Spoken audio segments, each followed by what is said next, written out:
CM కాబట్టి ఆయనకి చేసి ఉండొచ్చు. సో ఈ నిజాలు పవన్ కళ్యాణ్ గారు తేలుస్తారు. ఎందుకంటే అది అటవీ శాఖ భూములు మీరు కబ్జా చేశారన్న ఆరోపణ సజ్జల గారి పైన ఉంది కాబట్టి. సో మీరు వెయిట్ చేయాలి. అంతవరకు గింజుకుంటేనో మనం బాధపడితేనో అలా కాదు కదా. నిజంగా మీరు నిర్దోషి అన్నప్పుడు నిజాలు తేలనివ్వండి. అప్పుడున్న ఆఫీసర్ సస్పెండ్ అవుతారు. ఎవరైతే మీకు పర్మిషన్స్ ఇచ్చారో, ఎవరైతే ఆ అక్రమాలకు తావు ఎలాగ పాడుపడ్డారో అందరికీ శిక్షలు పడతాయి. సజ్జల గారికి సంబంధం లేదా, నిర్దోషిగా ఆయన బయట వస్తాడు.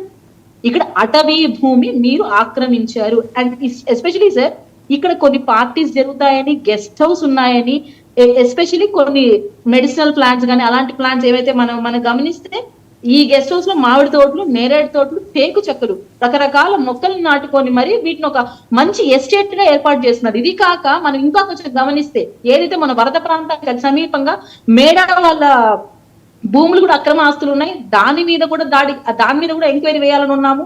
అలాగే ఏదైతే ప్రస్తుత ఎమ్మెల్యే అమర్నాథ్ రెడ్డి గారు ఉన్నారో ఆయన కూడా ఒక ఎస్టేట్ ఉంది. దాని మీద కూడా కంప్లైంట్స్ కోకులలుగా మా పార్టీ ఆఫీస్కి వస్తున్నాయి. సో ఒకటని కాదు, సజ్జల గారి పైన మేము అన్యాయంగా అక్రమంగా కేసులు పెట్టట్లేదు. మొత్తం ఆ ప్రాంతాన్ని ఎవరైతే ఆక్యుపై చేసి వైసీపీ పెద్దలు రాబో రోజులు కూడా మేమే పరిపాలిస్తామన్న ఆశతో, ఆకాంక్షతో వీళ్ళు అక్రమంగా దోచుకున్నారు. దాంట్లో అటవీ భూములు ఉన్నాయి. సో నిజాలు నిగ్గు తేలేదాకా, పర్మిషన్స్ ఇచ్చిన ప్రతి ఒక్కరికి వేటు పడేదాకా వెయిట్ చేయండి.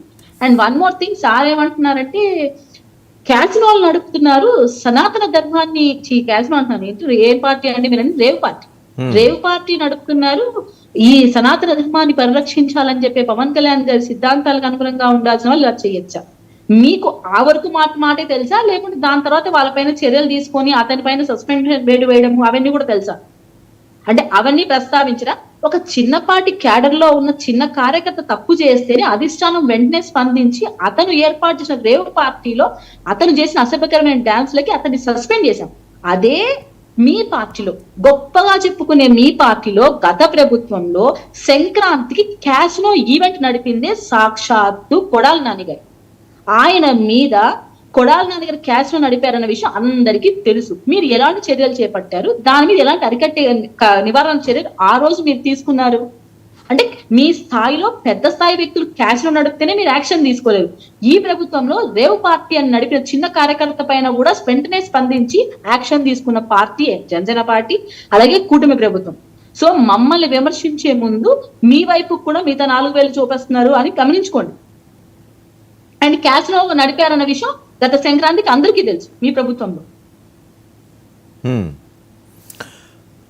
బాల్కోటి గారు చెప్పండి. ఓకే, ఏంటండి సజ్జల గారిని ఎవరిని వదలరా ఈ కూటమి ప్రభుత్వం?